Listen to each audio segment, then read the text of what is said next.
Okay, Nicole, we're here in the Good Samaritan Food Bank in Raceland, which I think is a pretty appropriate place considering where we are in this interesting time, this unprecedented time that we've had in our local area. A few things we want to talk about specifically today. Why don't we first start with, partly due to funds we're getting from the federal government, or perhaps not getting, the individual and family assistance program that you have in Catholic Charities, I'm sure has been well utilized in recent weeks and recent months.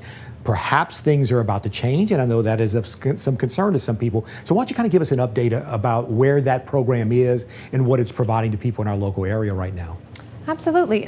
So Jennifer Gode, our Associate Director of Individual and Family Assistance, has been working with our church parishes as well as just people directly to provide assistance with rent, utility, and mortgage payments for those who have been affected by COVID-19. And so in addition to our normal emergency assistance, which is just if someone has anything, any unexpected bill that comes up that makes it hard to pay those bills, we also have a special fund for COVID-19, and just to make sure that those people who have lost hours or lost income due to COVID-19 can get the help that they need. And so for that program, we added the mortgage assistance because we realize that a lot of people who would not normally need our assistance will this time around. Right, and the important thing is, obviously, people are hearing this, perhaps not even aware that this type of assistance is available. Yes. What should people do if they're facing some difficulty right now? And so actually, because of all the social distancing requirements and just the fact that not a lot of offices are open right now, we've moved all of our application process online. And so they go to our diocesan website, htdiocese.org, and under the Catholic Charities tab, they would click on the Individual and Family Assistance section, and then they can fill out the form online. And actually, we've moved all of it to the online form. And then Jennifer works with you via email and phone calls, or another representative from Catholic Charities will contact you. And then we get the follow-up paperwork that we need, which is usually just identification, copies of the bills that you need us to assist with, and maybe some information given us, the information we need for why you need the help. And then we work through it and we figure out how we're going to help, and then all the payments go directly to the vendors. So we'll pay the landlord, we'll pay the electric company, things like that directly to those vendors, and we'll take care of the bills that way. We're talking today in the Good Samaritan Food Bank in Raceland, and obviously, since this all started, I guess in mid-March, a lot of things have changed in our lives, and just the way this particular building works changed. The way you've had to distribute food has changed. You've done these large food distribution, emergency food distribution type things, but I guess people are curious in terms of our actual food banks here in Lafourche Parish. How are they operating right now, and how are you able to get food to those who need it? Absolutely. So our 3 food banks here in Lafourche Parish have all been working on an appointment curbside business. So what we do is you simply call the food bank if you need assistance. Our food bank manager will call you back and do a small screening process just to make sure we're giving to those who are truly in need. And then we set an appointment for you to come and pick up your food. So then we have a volunteer or our staff will set up your box for a certain date and time, and then you just simply come, we come knock on the door, let us know you're here, and then we'll bring the box out either to a table outside for you to load into your car, or we have you pop your trunk and we can load it into your car for you. And just as a reminder to people, the locations of your food banks. So we have the Good Samaritan Food Bank in Thibodaux is one of our affiliated food banks, as well as in Raceland here. And then we also have the Catholic Community Center in Galliano. And in the next few weeks, we will have Caritas Food Pantry in East Houma, which is located on Holy Rosary's campus. And it's going to start off working the same way. Through this unprecedented time, everything started towards the end of the last school year. Now, incredibly enough, we've been through the summer and we're about to start the next school year. For those families who are concerned perhaps about uniforms for their children as they get ready to start school again, and those type of matters, what should they do and who should they contact? So the Catholic Community Center in Galliano is going to be doing kind of a curbside pickup until they can get their doors fully open for school uniforms. And so simply give the Catholic Community Center a call, and Tricia, our manager there, will get your kids' sizes and how many of what you need, how many pants, shorts, whatever, and then she'll bag all that up and deliver that to your car and just do the exchange outside. and so that we don't have a lot of families coming in until we're ready to really open the doors on the thrift stores. You know, another important thing, obviously, all these great services and programs that Catholic Charities have during these unprecedented times, you're helping literally thousands of people in our diocese. But, you know, sometimes you got to think, you know, where's this, you know, I see the food on the shelf behind you. You got to think, where does that food come from? Where do the funds come from, you know, to be able to support and to pay for all of these things? And I know a lot of times it's donated, but you might want to explain to people kind of how does that work? And if indeed you could use some assistance maybe in the donation area at this time, how people can help you in that way. Oh, well, of course. I mean, financial donations are always helpful.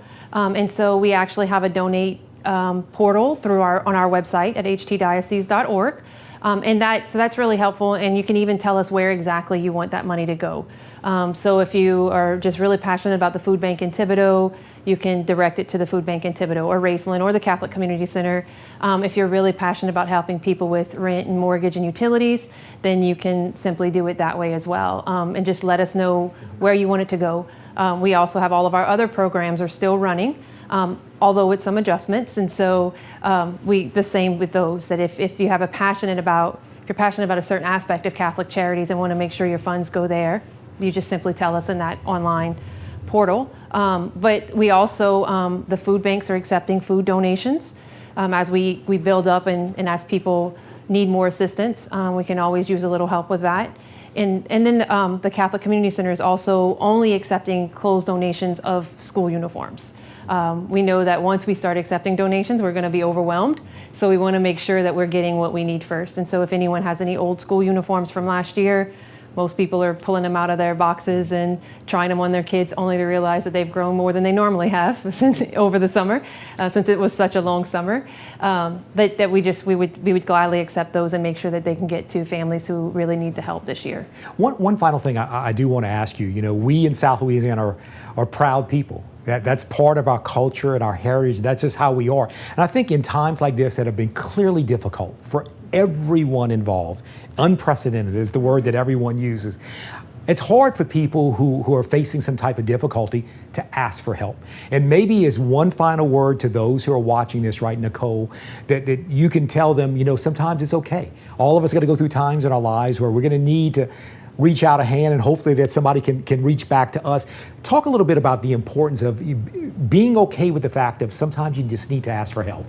Well, and probably being one of the worst people about that myself. I think that it's one, we really try to make sure that it's done with dignity, that we're not here to judge you.